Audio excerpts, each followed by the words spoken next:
Good evening, viewers. Welcome to the session. We have a lot of news to discuss with you. We'll start with the Prakash Raj issue. So let's go to the first piece of news. Yeah. So according to recent reports, Prakash Raj made these remarks during a public event at the Kerala Literature Festival. He described Rama and Lakshman as migrant workers. He portrayed Ravana as a South Indian tribal figure. This was a part of a satirical alternative narration of the Ramayana. Now, he referred to Lord Ram and Lakshman as migrant workers, and he also joked that Ram and Lakshman were like North Indian migrants entering the South. The story included humorous elements like them eating fruits and conflict starting over that. So now, why are we not at all surprised? Because he just sounds like any other, Bollywood or other, persona who keep coming up with, new sort of discoveries about our historical books, our Puranas. So, what is the difference between him and Kamala Hassan or Dia Mirza or the many other Bollywood figures like Javed Akhtar and Farhan Akhtar? All of them, they are very, very similar. So, please do not think that this is something new. They would not dare, neither Prakash nor Kamala Hassan nor Dia Mirza, none of these people will dare attack any other religion or the figureheads of these religions, because not only will their heads go off, every other part of their body will go off. So Prakash Raj is still in one piece because he has spoken about a religion that is very, very liberal and people are a peaceful kind. Okay. Now, what is the latest is that as of yesterday, April 16th, a criminal complaint was officially filed against him, reported by several outlets, including India Today and Deccan Chronicle. The complaint accuses him of deliberate, malicious acts intended to outrage religious feelings and mocking Sanatan Dharma. Now, many critics argue that his choice of words was not just a literary retelling, but a deliberate attempt to fuel political North versus South division by labeling the deities as migrants. And there are already active social media campaigns calling for his removal from upcoming projects, especially the movie Varanasi, where he is ironically cast as Lord Shiva. As you know, Prakash Raj has a very long history of criticizing Sanatana Dharma and cloaking it as though he's a critic, but actually he seems to be amply funded for this by some deep source. He often frames his comments as questioning authority or protecting dissent. However, the detractors see this latest incident as a step too far, moving from political critique to a direct mockery of sacred heritage to satisfy a special ideological base. So the controversy remains very fluid, with legal proceedings expected to move forward in the coming weeks. Now, this is absolutely unacceptable. I don't think now the top people like the Prime Minister and his team should take this lightly. And of course, the judiciary also should also realize that in this way they are actually mocking Sanatana Dharma, which is not, it should not be allowed. So here, I want to tell you about one more incident that has, got people very, very upset. Now, this happened in Kerala. So let me just go to the image of this man. So one second. Yes. So now this is the man we're talking about. And this man has a restaurant named Meher Mandi and Grills. And his name is Mohammed Shamir, son of Muslim League leader. Now you see what he has done. On the Kerala, Kerala New Year's Day, that is Vishu, this man has posted an image of, Lord Krishna, baby Krishna, sitting in front of a leaf, which is, having non-vegetarian food. And this is for Vishu, which is one of the most sacred days for Hindus in Kerala.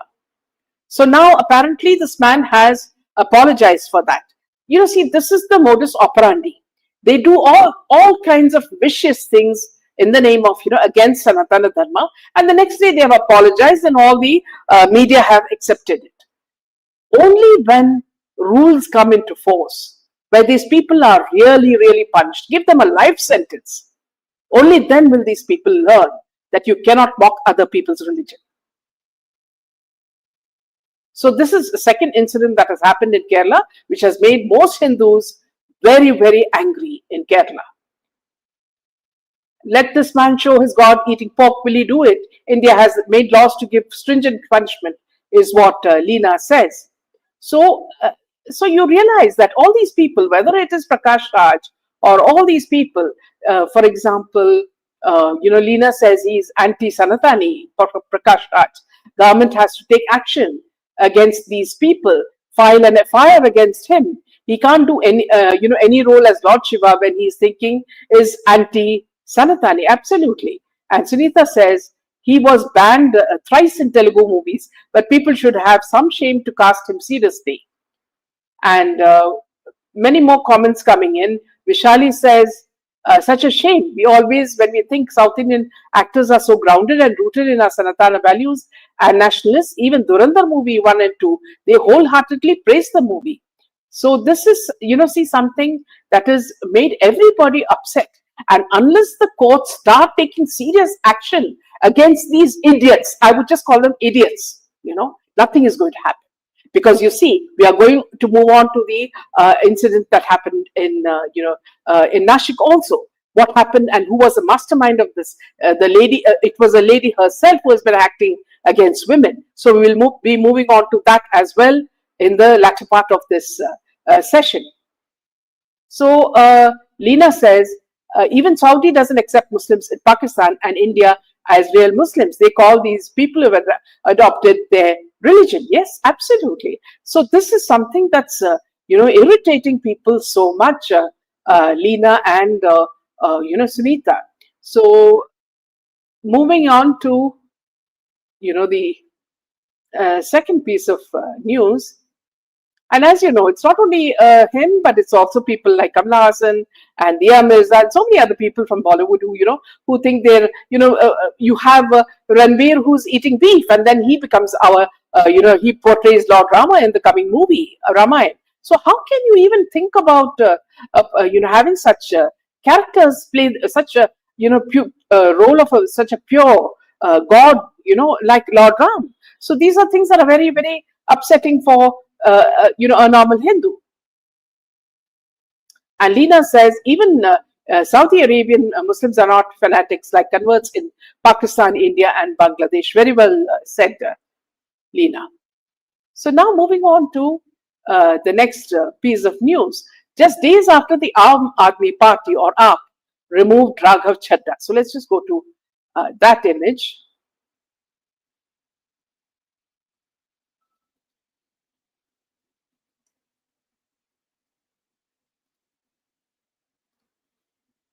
Yeah. So just days after the Aam Aadmi Party or AAP removed Raghav Chadha as the party's deputy leader in Rajya Sabha, the Punjab government on Wednesday withdrew the Z plus category security cover provided to the MP. Sources have told the media. Now, Punjab police officers and personnel deployed for the 37-year-old Chadha's security have been asked to report to headquarters immediately. The move is the latest amid AAP's growing and bitter rift with its Punjab MP. Shortly after AAP's move, the Ministry of Home Affairs stepped in, offering security cover to the AAP MP. According to sources, the Home Ministry will provide Z category security to the MP in Delhi and Punjab, while he'll have Y category security in the rest of the country. Accusing Chadha of shying away from raising his voice against Prime Minister Modi and the centre in Parliament and instead engaging in soft PR, the AAP removed him as its deputy leader in the Rajya Sabha on April 2nd. Now, see, as you will see, he has been replaced by a person called Ashok Mittal. The party even requested the Rajya Sabha Secretariat not to allot him speaking time from the party's quota. Now, on Wednesday, the AAP-led Punjab government abruptly withdrew Chadha's Z plus security. Sources indicate this is a direct result of his falling out with the party leadership. Now, the allegations are that the AAP leaders, including Saurabh Bharadwaj, have accused Raghav Chadha of soft PR and avoiding direct criticism of the BJP central government. There is speculation within the party that he has cleansed his social media of anti-Modi posts, that he has removed all the anti-Modi posts. Now, the centre's intervention, in a surprising twist, the Ministry of Home Affairs stepped immediately after the Punjab government withdrew his protection. The centre has now granted him Z category security in Delhi and Punjab and Y category elsewhere, citing intelligence reports of threat perception. Now, if you look at it, critics of the party suggest he is being punished for not being aggressive enough against the centre, while his supporters and some opposition leaders argue that the Punjab government is playing politics with his physical safety. The fact that BJP-led central government has extended his security while his own party withdrew it has led to intense speculation that Chadha might eventually distance himself from the AAP entirely. So, as you know, these are the things that we know of, but apparently there's much more to it, including reports that he was beaten twice, once in the centre as well as in Punjab in a remote villa. So these are all the news that are happening, side by side, and we don't feel that Raghav is a simple person. He is also as what you call sly and sleazy as Kejriwal. So there's no difference between the two, is what I would say. Now, more comments coming in. Vishali says, did he make a role of Shiva? Sai Pallavi is doing the role of Sita Ma. Yes, and these are the people who speak against India.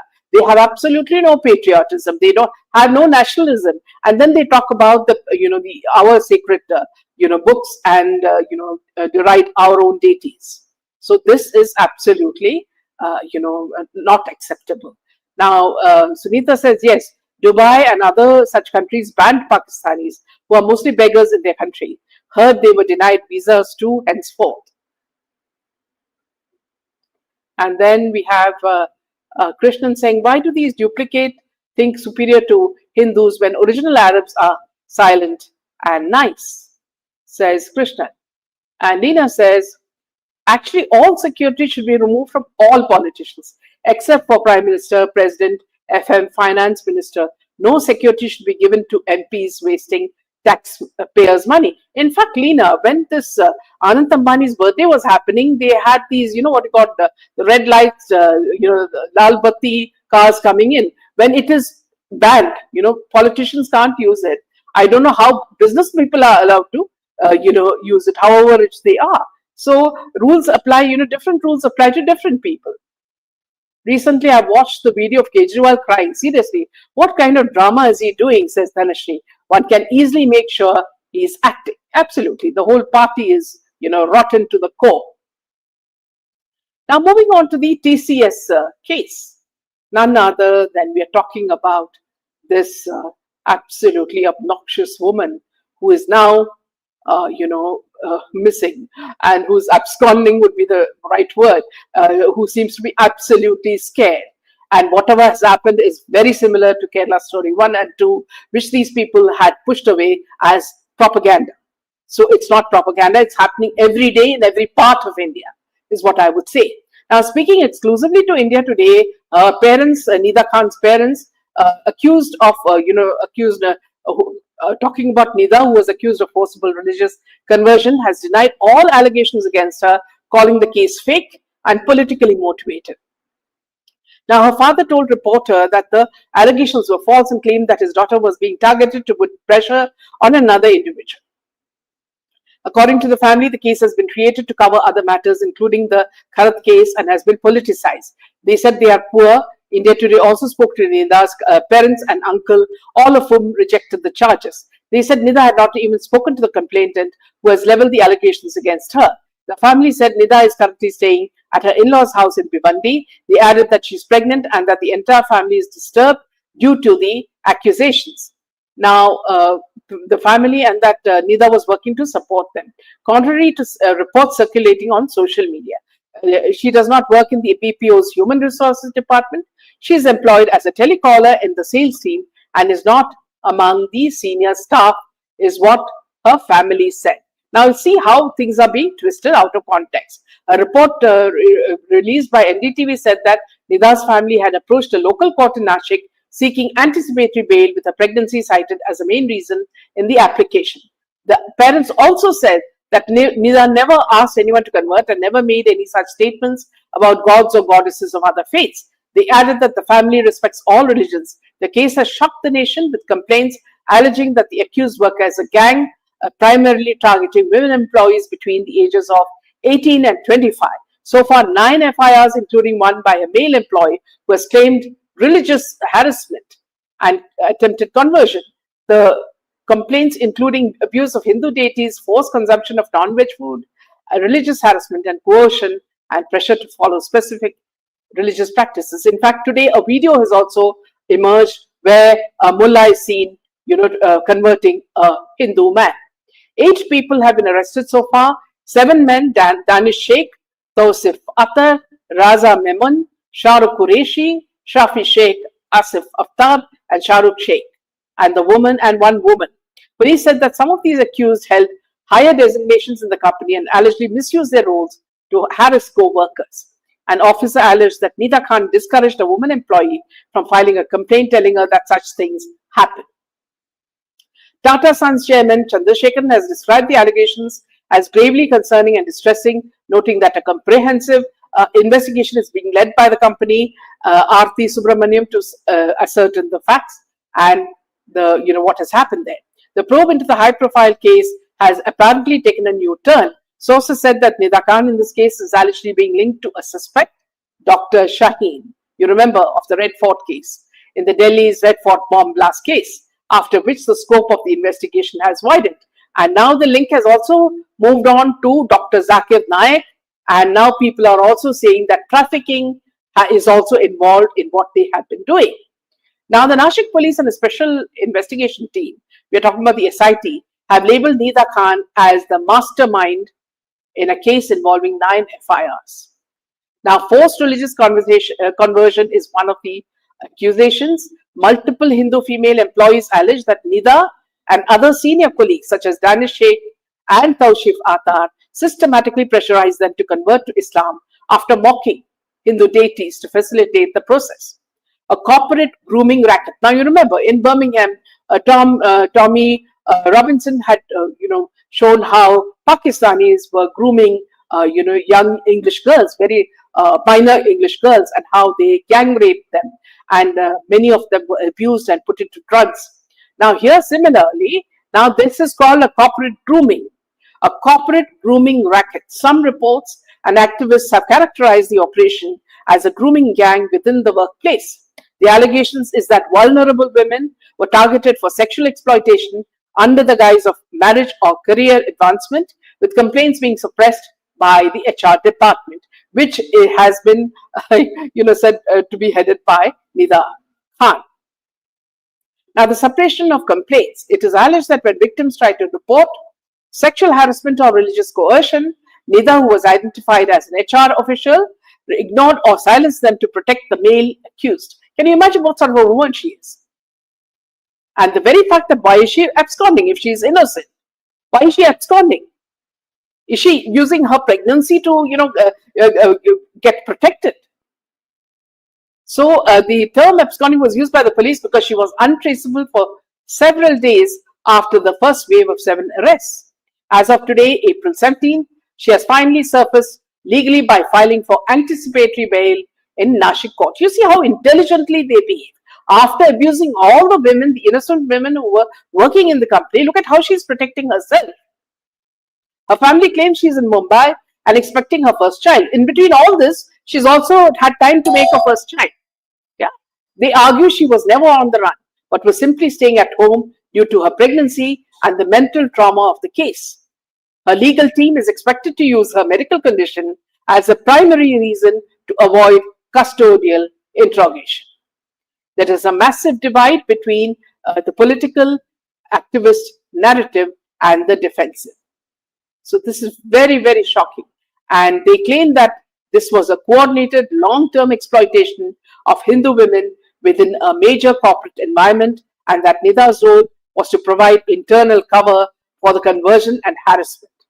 Now, Nida's father has spoken to select media. You're talking about media like India Today and NDTV. Okay, so these are the people who are always running to help people like Riya Chakravarti and all the people who we call anti whoever the victim is. Now, Nida's father has spoken to the media, claiming the case is fake and politically motivated. They argue she was a mere telecaller, not an HR head, and that she's being framed to put pressure on other individuals. The SIT is now verifying the pregnancy claims and medical reports, whether she is an innocent victim of a scripted conspiracy or a central figure in a trafficking. Now, you see the level to which this is all going in trafficking and conversion racket is the subject of the ongoing investigation. The courts will decide on her bail plea in the coming days, while public sentiment remains highly charged due to the perceived exploitation of women in the workplace. Now, this is absolutely, what you call humiliating, how a woman, made sure that other innocent women were abused, and in this case, perhaps also trafficked and sold. So now let the truth come out, and the punishment, if the courts do not take this seriously, then, Hindu women are going to suffer even more, because you see so many cases of love jihad. We call it love jihad, but it is actually grooming, conversion, grooming, and in the end, killing them. So let me take a few comments that are coming in. So Vishali says, isn't it a big nexus thanks to those who brought this? But Fadnabas must be doing some work behind the scenes. And Lina says, these people want to destroy India. Have heard about recent news of a sex scandal video in Amravati, Maharashtra. Most of the minor girls are from Hindu community. Now Neil says, Ganeshri, well, they want to defend their community members on principal evidence won't change anything. Their brotherhood, as it's called, says Neil. And strict warning and action on lawyers, their sympathizers, yes, absolutely, should be punished. Yes, it's corporate jihad. It's all, they call it jihad, but actually it is Ghazwe Hind. They want to Muslimize the whole world. Now, they stoop to everything. We thought that the last nail is when we found the doctors found guilty. Absolutely. So this is how bad the scenario is today. So unless, very strict rules like, death by hanging or, life imprisonment is given to these people, they are not going to learn. At every nook and corner, these things are happening. Only thing is when these, police women had the, the guts to expose this, all this has come to the front. So I wish judges would be less corrupt and start making rules that favor, the innocent women who do not know who they are working for. On this note, we end this. We'll see you tomorrow with a lot more news. Good night. Jai Hind and Jai Shri Ram.